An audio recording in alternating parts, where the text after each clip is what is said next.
The grocery cart's wheels squealed like a wounded animal as Adam Bennett maneuvered around the corner of aisle 7. His 6-year-old daughter Lily hanging off the side, despite his repeated warnings about safety. The sound grated on his already frayed nerves, much like the mental calculations he was performing as he compared the price of generic pasta versus the name brand his daughter preferred. "Daddy, can we get the star-shaped ones? Please." Lily's eyes, identical to her mother's in both color and persuasive power, looked up at him imploringly. Adam sighed, comparing the prices again. 78 cents more for the star pasta. He'd picked up an extra shift at the warehouse this week. They could afford it. "All right, princess. But just this once, okay?" Lily's delighted smile was worth every penny of the difference. She carefully placed the box in their cart like it was made of glass, then resumed her position hanging off the side. "Lily, what did I tell you about a thunderous crash from the next aisle over cut him off?" Adam reacted instinctively, moving toward the sound while calling over his shoulder. "Stay with the cart, Lily." He rounded the corner to find a scene of chaos. A woman was reaching for something on the top shelf, her high-heeled boot slipping on the freshly waxed floor. Her arms windmilled as she fought for balance, sending a cascade of items from her overflowing shopping cart tumbling toward the ground. Adam lunged forward. His hands shot out, catching a bottle of expensive olive oil in one hand and a package of organic strawberries in the other. A third item, a glass jar of artisanal pasta sauce, he stopped with his forearm, wincing as it impacted but managing to prevent it from shattering on the floor. The woman finally regained her balance and turned, her eyes widening at the sight of Adam juggling her groceries. "Oh my God," she breathed, taking in the scene.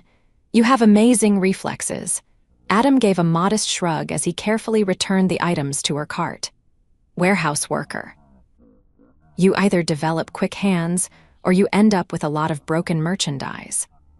Now that the crisis was averted, Adam had a moment to actually look at the woman he'd helped. She was stunning, tall, and elegant in a casual way that nonetheless screamed money. Her dark hair was pulled back in a simple ponytail, but the watch on her wrist probably cost more than his monthly rent. "I'm Penelope," she said, extending a manicured hand. "Penelope Grayson, thank you for saving my groceries and my dignity." Her smile transformed her face from merely beautiful to breathtaking. "Adam Bennett," he replied, suddenly conscious of his calloused hand as it enveloped hers. "Happy to help." "Daddy," Lily appeared at his side, curiosity overwhelming her instructions to stay put. "What happened?" "Nothing, sweetheart. This nice lady almost had an accident with her groceries, that's all." Penelope's gaze shifted to Lily, her expression softening. "And who might you be?" "I'm Lily Bennett. I'm 6 3/4." Lily held up her fingers to illustrate the precise age, making both adults smile. "It's very nice to meet you, Lily Bennett, who is 6 3/4." Penelope crouched down slightly, meeting the girl at eye level, a gesture that immediately elevated her in Adam's estimation. Penelope glanced between them, seeming to make a decision. "Would you two let me buy you ice cream, as a thank you for saving my groceries?" Adam immediately felt his defenses rise. He didn't need charity, especially not from someone who clearly had money to spare while he counted pennies for pasta. "That's really not necessary, please, Daddy," Lily interrupted, already bouncing on the balls of her feet. "Please, please, please." Adam looked from his daughter's hopeful face to Penelope's warm smile and felt his resolve weaken. I guess a small cone wouldn't hurt. 20 minutes later, they sat at a small table outside an ice cream parlor next to the grocery store. Adam had insisted on paying for his own ice cream, but allowed Penelope to treat Lily, whose face was now smeared with chocolate despite the napkins Adam had tucked into her collar. "So, Adam," Penelope said, delicately licking her own vanilla cone, "do you always rescue damsels in distress in grocery stores, or was today special?" "Only on Tuesdays," he replied with a straight face before breaking into a smile. "Honestly, it was just instinct." Well, your instincts are impressive. She paused, studying him. Lily mentioned you work at a warehouse. Adam nodded, feeling that familiar twinge of inadequacy. Yeah, I'm a shift supervisor at Dina Pack. Been there about 4 years now. Daddy's super strong, Lily interjected, flexing her small arms in demonstration. He can carry me and all the groceries up the stairs when the elevator's broken. Is that so? Penelope's eyes sparkled with amusement. That is impressive. Adam felt himself relax a little. Unlike some people he'd met, Penelope didn't seem to be looking down on his job. It pays the bills, mostly. What about you? What do you do when you're not testing gravity with your groceries? Penelope laughed, the sound light and genuine. I run a company called Gray Matter Technologies. We develop medical devices. Adam nearly choked on his ice cream. Gray Matter was a household name. Their breakthrough in non-invasive glucose monitoring had revolutionized diabetes care a few years back. Wait, you're that Penelope Grayson, the CEO? She winced slightly. Guilty as charged. Does that make things weird now?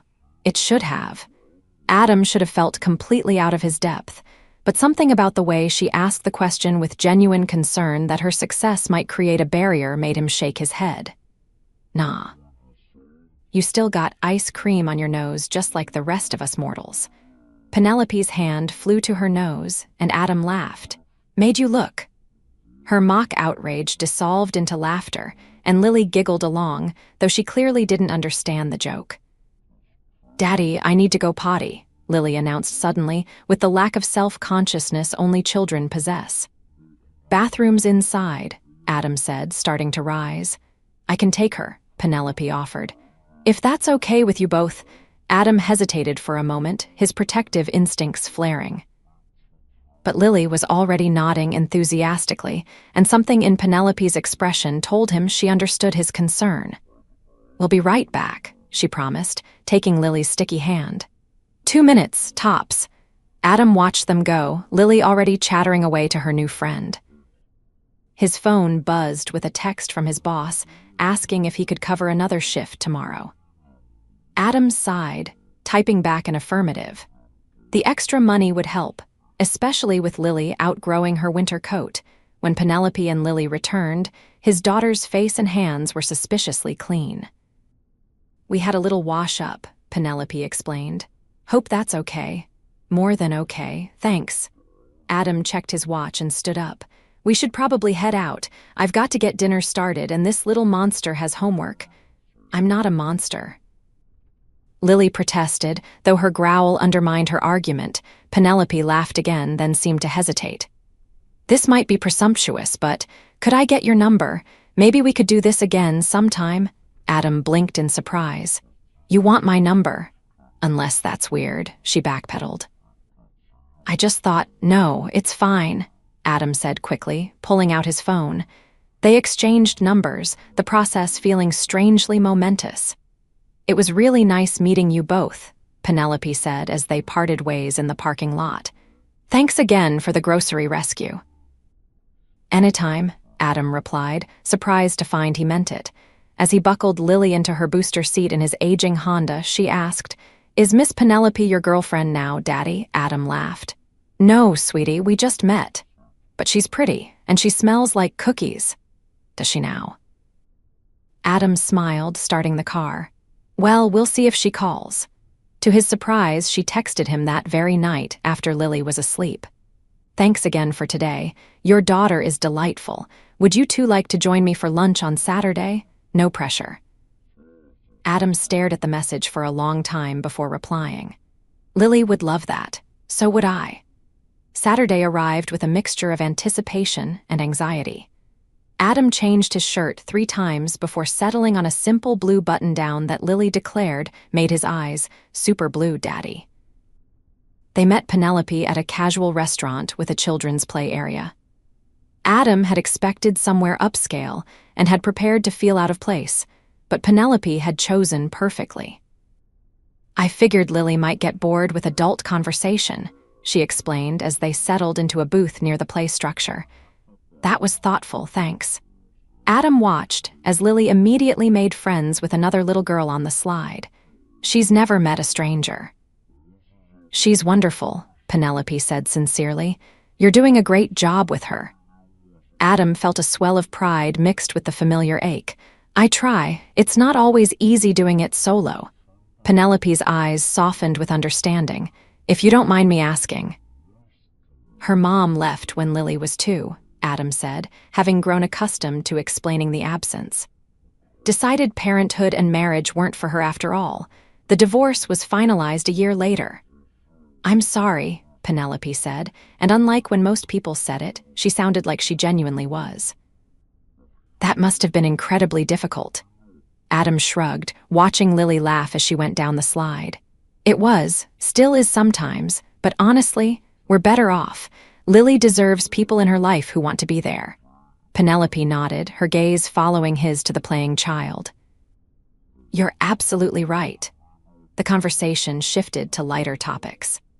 Adam learned that Penelope had built her company from a small startup she'd founded right out of college, turning her biomedical engineering degree into a multi-million-dollar enterprise. She spoke of her work with genuine passion, explaining complex concepts in ways that made Adam feel included rather than ignorant. In return, he told her about his journey from high school football star with a college scholarship to a young father who dropped out to support his unexpected family, working his way up from warehouse floor staff to shift supervisor. I'm taking online classes now, he admitted. Business management. It's slow going, but I want to set a good example for Lily about finishing what you start. That's admirable, Penelope said. And impressive, balancing work, parenthood, and school. Their food arrived, and Adam called Lily back to the table. To his pleasant surprise, Penelope easily incorporated the girl into their conversation, asking about her school and friends with genuine interest. As they were finishing their meals, Penelope's phone rang. She glanced at it and frowned. I'm so sorry, I need to take this. It's work. She stepped away, speaking in low, authoritative tones. When she returned, her expression was apologetic. I hate to cut this short, but there's an issue at the lab I need to address. Of course, Adam said, understanding completely. Duty calls. Can we do this again?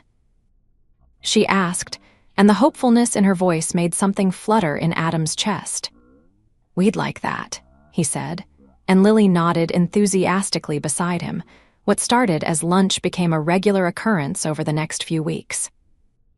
Penelope joined them for pizza and movie night at Adam's modest apartment, not batting an eye at the worn furniture or the building's questionable elevator. She helped Lily with an art project for school, getting glitter in her hair and laughing about it for days afterward. In turn, Adam and Lily attended a charity gala Penelope had organized, Lily proudly wearing her fancy dress, and Adam feeling only slightly out of place in his one good suit. Penelope stayed by their side the entire evening, introducing them as my special guests in a way that made it clear they belonged there with her one evening. After Lily had been put to bed following a day at the park, Adam and Penelope sat on his small balcony, sharing a bottle of wine. Can I ask you something? Adam said, turning his glass in his hands, of course. Why me? You could be with someone from your world, someone with, I don't know, stock options and vacation homes. Penelope was quiet for a moment. Do you know what attracted me to you that first day? Besides your heroic grocery catching abilities? Adam shook his head, genuinely curious. The way you looked at Lily. There was so much love there, but also respect. You weren't just caring for her, you were raising her to be her own person. Penelope set her wine glass down. Do you know how rare that is? To find someone who knows what really matters. She leaned closer. I've dated the men with stock options. They cared about appearances and connections. You care about people. That's worth more to me than any vacation home. When she kissed him, Adam felt something shift into place, like finding the last puzzle piece you didn't even know was missing. Their relationship deepened over the following months. Penelope became a fixture in their lives, bringing not just her presence but her perspective. She encouraged Adam in his studies. sometimes sitting across the kitchen table from him with her own work while Lily colored nearby. Adam found himself falling in love with not just her beauty or her success, but with her kindness, her sharp intelligence, and the gentle way she'd become a part of Lily's life without trying to replace anyone. There were challenges, of course. The first time they were photographed together at a restaurant, Adam's face appeared on a business tabloid with the caption, "Grey Matter CEO's Mystery Man."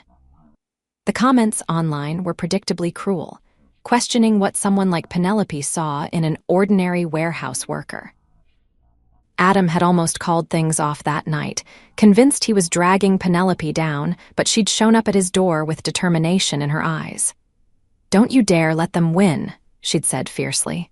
"What we have is real. They don't get a vote." The first time Penelope suggested they look at houses together, 6 months into their relationship, Adam balked. The gulf between their financial situations was something he'd grown more comfortable with, but this brought it sharply back into focus. "I can't contribute equally to something you can afford," he'd said plainly. "Who said anything about equal financial contribution?" Penelope had countered. "Relationships aren't balance sheets, Adam. You contribute in countless ways that have nothing to do with money." Still, it had taken weeks of honest conversations and compromises before Adam agreed to house hunting. They found a place that felt right, not ostentatious, but comfortable, with a yard for Lily and space for all of them to grow. Penelope insisted on putting both their names on the deed, structuring things so Adam's contributions matched his means while still giving him equal ownership. The day they moved in, Adam watched as Penelope helped Lily arrange stuffed animals on her new bed, the two of them debating the merits of whether Bear should sit next to or in front of Elephant. "I think I'm going to ask her to marry me," Adam told his best friend Mark, who was helping him assemble furniture in the living room. Mark raised an eyebrow. "You sure about that? It's a big step." "I've never been more sure of anything," Adam replied, realizing as he said it how true it was. The proposal happened on a Tuesday, exactly 1 year after they'd met. Adam arranged for Lily to stay with his parents and took Penelope to the grocery store where they'd first encountered each other. "What are we doing here?" she asked, laughing as he led her to aisle 7. "I needed to pick up a few things," he said casually, though his heart was pounding so hard he was sure she could hear it. When they rounded the corner to the exact spot where she'd nearly dropped her groceries a year earlier, Penelope gasped. The aisle had been decorated with fairy lights and flowers, and a small table with champagne stood where her shopping cart had been. What on earth? She breathed, turning to find Adam down on one knee.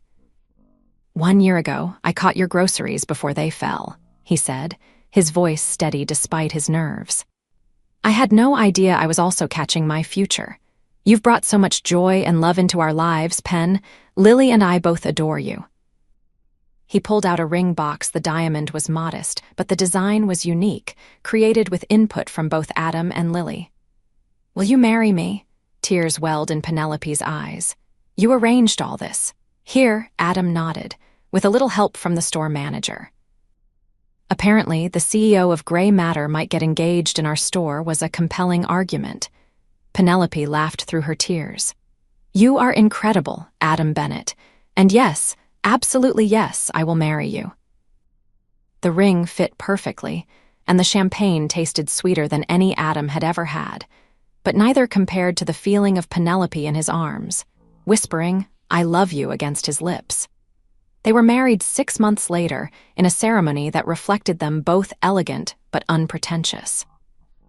Lily served as flower girl, taking her duties so seriously that several guests commented on her intense concentration as she precisely dropped petals along the aisle. The most meaningful moment for Adam, however, came during the vows. Penelope had prepared special words not just for him, but for Lily as well, kneeling down to promise his daughter that she would always respect her place as the first girl in Daddy's heart, while hoping to be a loving addition to their family. There wasn't a dry eye in the house, least of all Adam's. life as a married couple brought its own adjustments. Adam completed his business degree and, with Penelope's encouragement, left the warehouse to join Gray Matter's operations team. Some employees whispered about favoritism, but Adam quickly silenced the critics with his work ethic and insight into improving the company's logistics. "You got this job because you're qualified," Penelope reminded him whenever doubts crept in. "Being married to me just meant you got an interview. Everything else is all you." 2 years into their marriage, they welcomed a son, Christopher, whose arrival made their family feel complete in a way Adam hadn't known he was missing. Watching Lily with her baby brother so gentle and protective filled him with pride. "She gets that from you," Penelope told him one night as they watched Lily reading a picture book to the baby, making different voices for each character. "That capacity for love." "I don't know," Adam replied, wrapping an arm around his wife's shoulders. "I think she's learning from the best example I know." He pressed a kiss to Penelope's temple. "Thank you." "For what?" "For falling. For letting me catch you. For building this life with me." Penelope smiled up at him, the same warm smile that had captivated him that first day. "Best fall I ever took." 5 years after that fateful day in the grocery store, Adam found himself back in aisle 7, this time with both Lily, now 11, and practically a teenager, Dad, and 3-year-old Christopher, who was determined to push the cart himself despite barely being able to see over the handle. "Careful there, buddy," Adam cautioned, keeping a hand ready to prevent disaster. "I do it myself," Christopher insisted, his expression so like his mother's when she was determined that Adam had to smile, all right, but slowly. Lily rolled her eyes in that newly acquired preteen way. "He's going to crash into something. Then we'll deal with it," Adam replied calmly, "just like we always do." A familiar voice called his name, and Adam turned to see Penelope approaching from the next aisle, her own cart filled with ingredients for the dinner party they were hosting that weekend. "I found that specialty cheese you wanted," she said, holding up a package triumphantly. "The deli counter had it after all." "My hero," Adam replied with a grin. Penelope leaned in to kiss him quickly, then crouched to ask Christopher about his cart-pushing adventures. As Adam watched his family, this miraculous, blended, perfect in its imperfections family, he felt a wave of gratitude so powerful, it almost took his breath away. From a chance encounter with falling groceries had grown this life he could never have imagined for himself.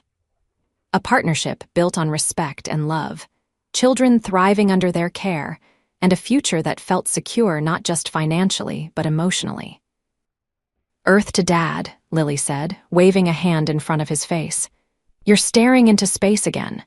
"Just thinking about how lucky we are," Adam replied honestly. Lily considered this, then nodded with unexpected seriousness. "Yeah, we are." Penelope stood, taking Christopher's other hand to help him navigate the cart. She caught Adam's eye over their son's head and smiled that same smile that had changed everything 5 years ago. "Ready to head home?" she asked. Adam nodded, his heart full. "With you 3, always." As they made their way to the checkout, Adam reflected that sometimes the most important things we catch in life aren't groceries at all, they're the moments, the connections, the loves that transform us. And for that lesson, he would be forever grateful for a squeaky cartwheel, a slippery floor, and the woman who'd fallen into his life as unexpectedly as those groceries had nearly fallen to the ground.